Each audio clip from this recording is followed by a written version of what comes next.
ನಮಸ್ತೆ, ಇದು national TV. ನಾನು ಶಿಲ್ಪಾ ಅಶೋಕ್. ಸಾರಿಗೆ ನೌಕರರು ವೇತನ ಹಿಂಬಾಕಿ ಹಾಗೂ ಪರಿಷ್ಕರಣೆ ಆಗ್ರಹಿಸಿ ಬೆಂಗಳೂರು ಚಲೋಗೆ ಕರೆ ನೀಡಿದ್ದಾರೆ.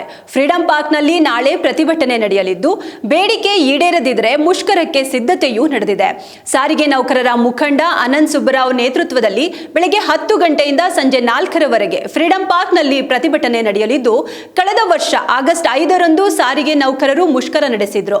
ಆದರೆ ಈ ವರ್ಷದ ಆರಂಭದಲ್ಲೇ ಬೆಂಗಳೂರು ಚಲೋಗೆ ಕರೆ ನೀಡಲಾಗಿದೆ.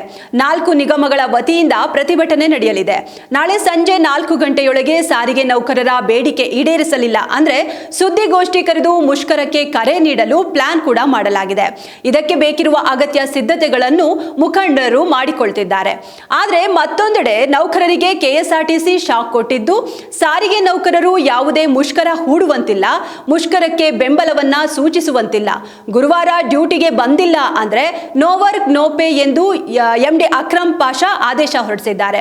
KSRTC no work no pay ಆದೇಶದ ಮೂಲಕ ಪ್ರತಿಭಟನೆಗೆ ಬ್ರೇಕ್ ಹಾಕಲು ಯತ್ನಿಸಿದೆ. ಬಸ್ ಸಂಚಾರದಲ್ಲಿ ಯಾವುದೇ ವ್ಯತ್ಯಯ ಉಂಟಾಗದಂತೆ ಕ್ರಮ ಕೈಗೊಳ್ಳಲು ಅಧಿಕಾರಿಗಳಿಗೂ ಖಡಕ್ ಸೂಚನೆ ಕೂಡ ನೀಡಲಾಗಿದೆ.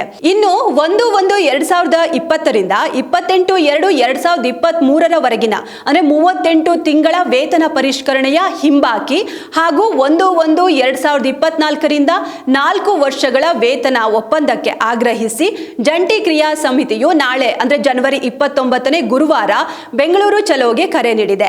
ಈ ಹಿನ್ನೆಲೆ ಪ್ರಯಾಣಿಕರಿಗೆ ಯಾವುದೇ ಸಮಸ್ಯೆ ಆಗದಂತೆ ಇಲಾಖೆ ಮುಂಜಾಗ್ರತೆ ಕೈಗೊಂಡಿದೆ.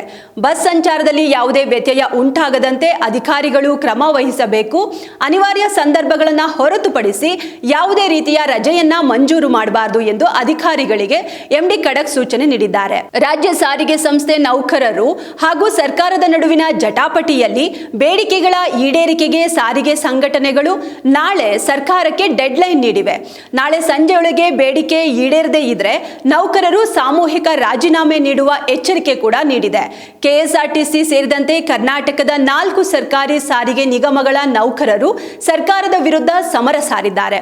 ನಾಳೆ ರಾಜ್ಯದ ಮೂಲೆ ಮೂಲೆಗಳಿಂದ ಬರುವ ಸಾವಿರಾರು ಸಾರಿಗೆ ನೌಕರರು ಫ್ರೀಡಂ ಪಾರ್ಕ್ನಲ್ಲಿ ಜಮಾಯಿಸಲಿದ್ದಾರೆ.